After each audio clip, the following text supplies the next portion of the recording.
పాలకూర అంటేనే ఇష్టపడని వాళ్ళుంటారా? అయితే ఓసారి ఇలా ట్రై చేయండి. ఇష్టపడి తింటారు.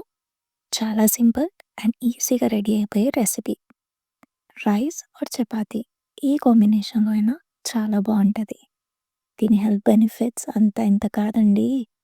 మన skin, hair and most wanted మన వెయిట్ లాస్‌లో గూడా చాలా హెల్ప్ అవుతుంది. ఇంత హెల్ప్ చేసే పాలకూరని ఎలా తినకుండా ఉంటాం జెప్పండి. సో, డెఫినెట్‌గా ఈ రెసిపీ ట్రై చేయండి. అండ్ ఇంగ్రీడియెంట్స్ అన్నీ కింద డిస్క్రిప్షన్‌లో మెన్షన్ చేశాను. మీరు ట్రై చేసిన తర్వాత ఈ రెసిపీ మీకెలా వచ్చిందో కామెంట్స్‌లో చెప్పడం మర్చిపోకండి.